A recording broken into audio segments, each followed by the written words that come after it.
Սիրելի հայրենակիցներ, հակիրճ ներկայացնեմ բանակից խուսափողների վիճակագրությունը սկսած 1995 թվականից, ապա ներկայացնեմ իմ առաջարկած օրենքի հիմնավորումները։ 1995 թվականին բանակից խուսափելու համար հետախոզվել է ընդամենը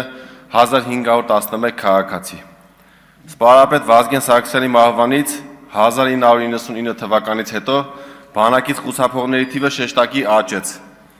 2004 թվականին անցնելով 12000-ը։ 2004 թվականին առաջին անգամ ընդունվեց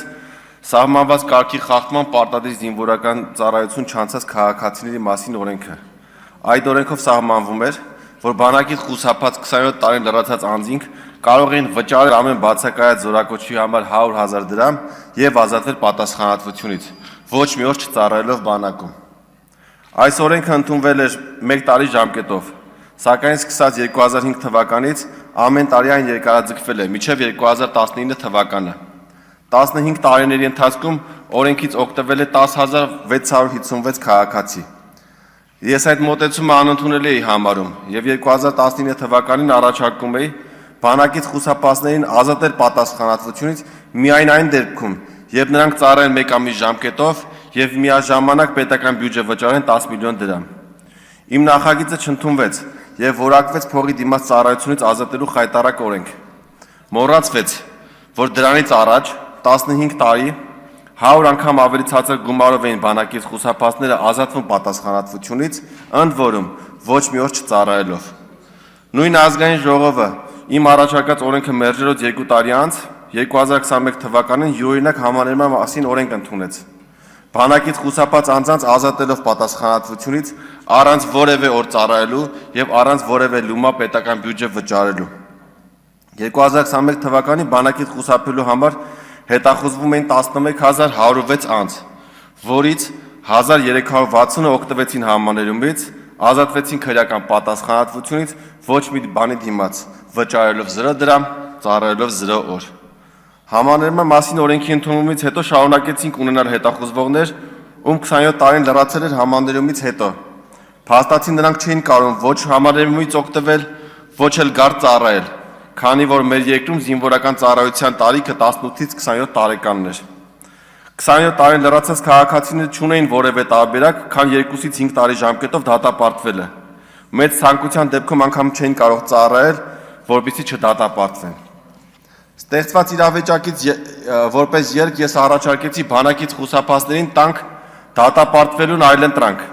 քանի որ պետությունը նրանց դատելով ոչ միայն ոչինչ չէր շահում, այլև ֆինանսապես տուժում է։ Առաջարկեցի սահմանել, որ նրանք, ովքեր կգան ու կծառայեն 2 տարի ժամկետով չդատապարտվեն, կշահի եւ պետությունը, եւ բանակից խուսափած քաղաքացին, քանի որ պետությունը կունենա 2 տարի ժամկետով ծառայող լրացուցիչ զինծառայող, իսկ բանակից խուսափած քաղաքացին կնախընտրի 2 տարի ժամկետով ծառայել, քան 3 տարի ազատազրկվել։ Առաջին դեմ կարծիքը պաշտպանության նախարարությունը արտահայտեց։ Ինչպես կարող է 27 տարին լրացած տղան ծառայել բանակում։ Իմ պատասխանը շատ պարզ էր։ Այնպես ինչպես այլ երկրներում, մասնավորապես Ադրբեջանում պարտադիր զինվորական ծառայության են մեկնում 18-ից 40 տարեկան տղաները, Թուրքիայում 20-ից 41 տարեկան, Իրանում 18-ից 50, Սիրիայում 18-ից 42, Հունաստանում 19-ից 45 տարեկան տղաները։ Բացի դրանից մեր օրենսդրությամբ սահմանված է, որ շարքային կազմի պայմանագրային զինվորական ծառայության կարող են անցնել մինչև 40 տարեկան անձինք։ Եթե 40 տարեկանը կարող է լինել շարքային պայմանագրային, նշանակում է կարող է լինել նաև շարքային ժամկետային։ Ինձանից 3 տարի պահանջվեց, որպեսզի կարողանամ հիմնավորել այս պարզ միտքը, ավելի լավ է տանք ծառայելու կամ գումար վճարելու հնարավորություն, քան ազատազրկենք բոլոր խուսափածներին։ Ցավոք սրտի օրենքի ընդունման վերջին պահին Պաշտպանության նախարարությունից ասացին, որ եթե չընդունեմ իրենց առաջարկը, որ օրենքը տարածվի միայն օրենքի ընդունման պահին 27 տարին լրացածների վրա, ապա իրենք դեմ կլինեն նախագծին եւ այն չի ընդունվի։ Ես փորձում եմ բացատրել, որ այդպես չի կարելի։ Ելի նույն բանն է լինելու, ինչպես 2004 թվականից սկսած։ Խուսափածները չեն գալու ծառայելու սահմանված տարիքում, ոչ էլ գալու են դատապարտվելու։ Մնալու են փախած միջև վաղեմության ժամկետն անցնի։ Արդյունքում եւ իրենք են տուժելու, փախած ապրելով այլ երկրում, առանց անձնագրի եւ պետությունն է հսկայական ռեսուրս կորցնելու։ Պաշտպանության նախարարը չընդունեց այս ակնհայտ դրական վերջացնում եմ կներեք կես րոպե։ Պաշտպանության նախարարը չընդունեց այս ակնհայտ դրական արդյունքի բերող առաջարկությունը,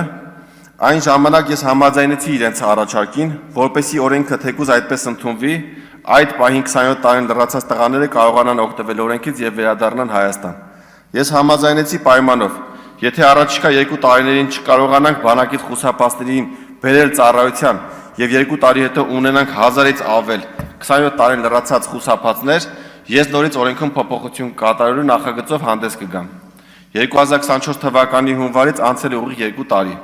Այժմ ունենք 1200-ից ավել տղաներ, ովքեր չունեն որևէ այլընտրանք, քան Հայաստան վերադառնալու դեպքում դատապարտվել է։ Այսօր ներկայացված փոփոխությամբ այս հարցը կլուծվի մեկընդմիշտ։ Բոլորը, ում 27 տարին լրացել է կամ կլրանա, կկարողանան օգտվել իմ առաջարկած 5 տարբերակներից որևէ մեկից եւ ազատվել քրեական պատասխանատվությունից, քանի որ ծառայության սահմանային տարիքը այլևս 37 տարին է նրանց համար։